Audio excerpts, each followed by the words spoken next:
In the spring of 1972, Björn and Agnetha had almost come to terms with the possibility that they might never have a child of their own. After 2 years of unsuccessful attempts, they finally decided to adopt a baby.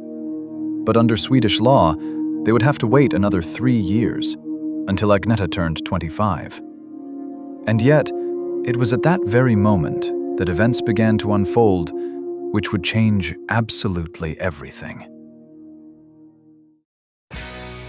The girls came to the studio mainly to have some fun, but the result was a song without which ABBA would never have come into existence. At first, Agnetha and Frida were only meant to provide backing vocals. Yet as the recording progressed, their voices seemed to claim more and more space for themselves. Agnetha found the whole thing rather amusing. She had no intention of seriously tying her professional life to Björn's. The idea of working together frightened her. Agnetha feared that being constantly side by side, both on stage and at home, might place too great a strain on their relationship. Frida, meanwhile, was only just beginning to emerge from depression. For her, this light-hearted, almost playful studio session was another breath of fresh air. By the time the recording was finished, one thing had become perfectly clear. If they were going to think big, the women's voices would have to be their greatest weapon. Björn later recalled, "Benny and I knew our limits as performers. Towards the end, the girls even produced an unusual yodel. Out of what had begun as a bit of fun in the studio, a group that did not yet even exist was gradually starting to take shape. And People Need Love became the song after which working together as a foursome no longer seemed like a one-off experiment." Agnetha believed that her inability to become pregnant was connected to the fact that she had been taking birth control pills since the age of 16. They both found the repeated disappointments difficult to bear. Agnetha would cry, and Björn tried to support her, although at times he could not hide his own anxiety. But overall, they were happy together and firmly believed that one day they would have a child. "We are prepared to wait, but I still think it is wrong," Agnetha protested. "There is no evidence that a person suddenly becomes mature on the very day they turn 25. I have read many books about adoption, and their authors question the fairness of this strange approach." As for their professional lives, it was a time of great uncertainty for all 4 of them. Björn and Benny had not yet decided exactly which group they were going to perform with.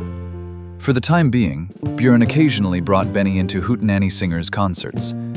They also wrote songs together, and there was still no strict division of labor between them.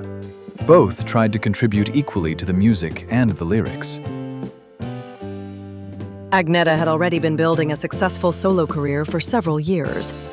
In Sweden, she was one of the country's best-known young singers, but by then she had almost given up dreaming of international recognition. And yet her idol was Connie Francis. Once Agnetha had dreamed of becoming just as big a star. Frida, meanwhile, was still being pulled from one emotional extreme to another. Depression would give way to a burst of optimism, only to return again.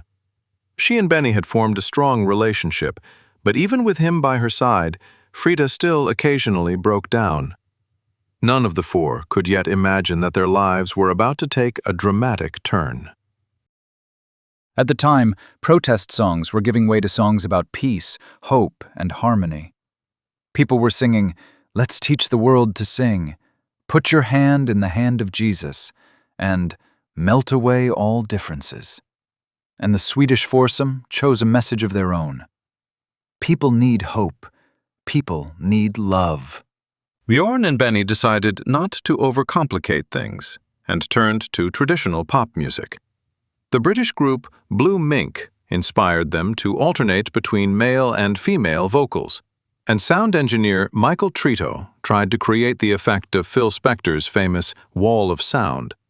The result was a simple song with a memorable melody, although no one expected it to achieve anything remarkable. After recording this song and another one, Merry-Go-Round, Björn and Benny soon left to tour with the hootenanny singers. Agnetha continued giving solo concerts, while Frida was making plans for the future. But in May, music took a back seat for Björn and Agnetha. Agnetha learned that she was pregnant. The news left them stunned. At first, I thought someone was playing a joke on me. It seemed so unbelievable. I spent half the day walking around in a daze before I finally managed to call Björn, who was at the office. The moment I heard his voice on the phone, I couldn't say a word and burst into tears. He became alarmed and asked what was wrong. "Come home immediately," I finally managed to say through my sobs. They were over the moon, but they did not abandon their plans to adopt. The fact that we are going to have a child of our own has not changed our decision in any way, they said. It makes no difference to us how children become part of our family. We will adopt our next child as soon as we are allowed to do so. A few weeks later, the song was released as a single. The name ABBA did not yet exist, so all 4 names appeared on the cover: Björn and Benny, Agnetha and Frida. That cumbersome name perfectly reflected the situation. What the public saw was not yet a group, but 2 singer-songwriters and 2 female singers who had temporarily joined forces for a single recording. The first signs that the experiment had worked appeared on the 1st of July, 1972, when People Need Love entered the prestigious radio chart Tio I Top at number 5. It later climbed to number 3. For Björn and Benny, this marked a return to the prestigious chart after several years away. As for Agnetha and Frida, it was their first appearance on the chart. Although the song failed to achieve any notable success outside Sweden, it became a hit at home.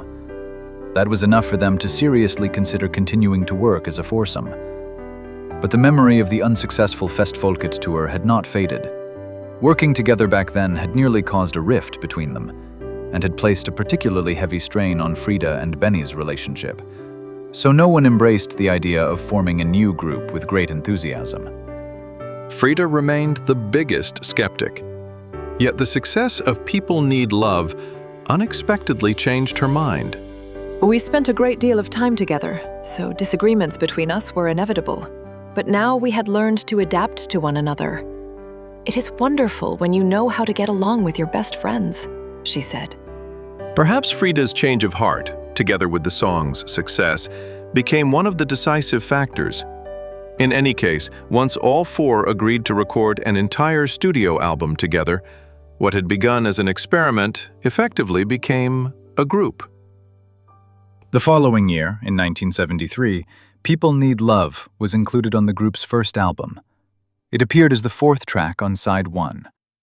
The album opened with Ring Ring. It was the success of that song that finally convinced them their joint project had a future. This was no longer just a one-off studio experiment. They had made the firm decision to continue as a group. By then, People Need Love was no longer their most important song, but it forever captured the moment when ABBA, in a sense, did not yet exist, and yet had already come into being.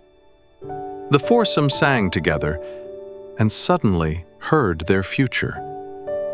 People need hope, love, trust, and faith. And flowers in the desert need a drop of rain, the song says. Listen to the song via the link in the description, and subscribe for more stories about ABBA.